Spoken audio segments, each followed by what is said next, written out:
मी लोकांच्या समस्या सोडवण्यासाठी ऐकण्यासाठी सातत्याने उपस्थित असेन। मी वचन देत नाही तर अंमलबजावणीची जबाबदारी स्वीकारते। राजकारण नव्हे तर लोकसेवा हे माझी प्रायोरिटी आहे। मी बोलून नाही दाखवणार तर मी करून दाखवणार। माझा विरोध एखाद्या व्यक्तीबद्दल नाही आहे, माझा विरोध प्रभागातील समस्यांबद्दल आहे आणि त्या समस्यावर आपण नक्कीच काम करण्याचा प्रयत्न करू। रस्ते, पाणी, प्रकाश व्यवस्था आणि ड्रेनेज लाईन याच्या सुव्यवस्थेसाठी मी कटिबद्ध राहीन। माझं विजन क्लिअर आहे। मला स्वच्छ, सुरक्षित, सर्वसमावेशक प्रभाग निर्माण करायचा आहे। राजकारणापेक्षा लोकसेवा करायची आहे आणि पारदर्शक काम करायचं आहे।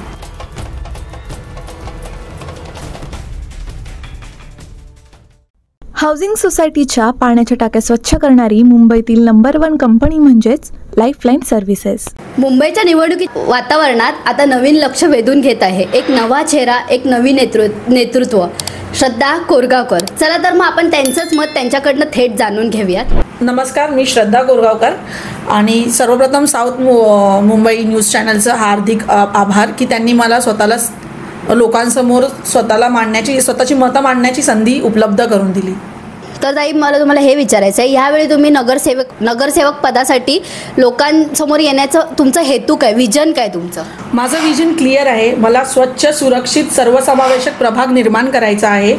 राजकारणापेक्षा लोकसेवा करायची आहे आणि पारदर्शक काम करायचं आहे। तर ताई, तुम्ही निवडून आल्यानंतर तुम्ही कोणत्या कामांना प्राधान्य द्याल? निश्चितच माझं सर्वप्रथम प्राधान्य असेल ते SRAचे प्रोजेक्ट। मी एका मध्यमवर्गीय प्रभागातून आली आहे, त्यामुळे SRAचे प्रोजेक्ट रखडल्यामुळे जी काही नागरिकांचे हाल झाले ते मी स्वतःच्या डोळ्याने पाहिलेत। तर निश्चितच माझं सर्वप्रथम प्राधान्य SRA प्रोजेक्ट, त्याच्यानंतर स्वच्छ परिसर, महिलांसाठी उपाययोजना ज्या सरकारनिमित्त आहे त्यांच्यापर्यंत पोहोचवणे, ज्येष्ठ नागरिकांसाठी उपाययोजना, हे माझे निश्चितच प्रायोरिटी राहील। एकंदरीत लोकसेवा ही माझी प्रायोरिटी असेल। रस्ते, पाणी, प्रकाश व्यवस्था आणि ड्रेनेज लाईन याच्या सुव्यवस्थेसाठी मी कटिबद्ध राहीन। स्वस्त ठेकेदार घेतला, पण कोणतीही सुरक्षा नाही, विमा नाही, अनुभव नाही। टाकी स्वच्छ झाली पण एक अपघात झाला आणि जबाबदारी कोणावर गेली? सोसायटीवर, कारण चुकीचा निर्णय घेतला। आमच्याकडे अनुभवी कामगार, विमा सुरक्षा आणि साप्ताहिक प्रशिक्षण आहे। तुमच्या सोसायटीसाठी सुरक्षित पर्याय हाच योग्य पर्याय। लाईफलाईन सर्व्हिसेस, जबाबदारीचं दुसरं नाव।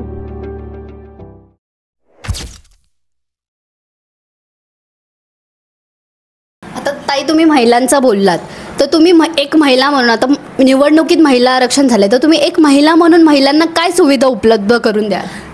मी स्वतः महिला म्हणून महिलांचे प्रश्न संवेदनशीलपणे समजू शकते, त्यामुळे सरकारच्या ज्या काही योजना आहेत, बचत गट म्हणा किंवा इतर काही योजना, त्या महिलांपर्यंत पोहोचवणे किंवा महिला सक्षमीकरणासाठी काही उपाययोजना, याच्यासाठी माझं प्राधान्य नक्कीच असेल।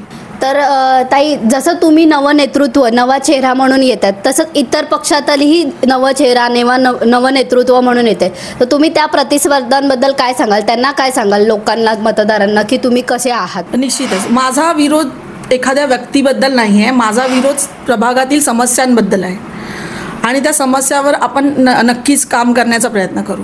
तर ह्या निवडणुकीच्या स्पर्धेत तुम्ही इतर उमेदवारांपेक्षा स्वतः किती सक्षम आहात हे तुम्ही मतदारांना कसं पटवून द्याल? निश्चितच मी सक्षम आहे, कारण प्रामाणिकपणा आणि कामातली पारदर्शकता ही माझ्यात नक्कीच आहे आणि ती लोकांसमोर मांडण्याची माझी क्षमता आहे। मला जनसेवा करण्यासाठी या निवडणुकीच्या मैदानात उतरायचं आहे। पाणी हे केवळ शरीराची गरज नाही, ते मनाचीही शांतता आहे। जेव्हा तुम्हाला माहीत असतं की आमचं पाणी शुद्ध आहे, सुरक्षित आहे, तेव्हा मनही निर्धास्त राहतं। गेली 22 वर्षे टाकी स्वच्छतेचं काम जबाबदारीने करत आहोत। नियमित सेवा, अनुभवी टीम आणि कायद्याची पूर्ण पूर्तता। स्वच्छता आमच्यावर सोडा आणि निश्चिंत रहा। लाईफलाईन सर्व्हिसेस, मनशांतीचं पाणी।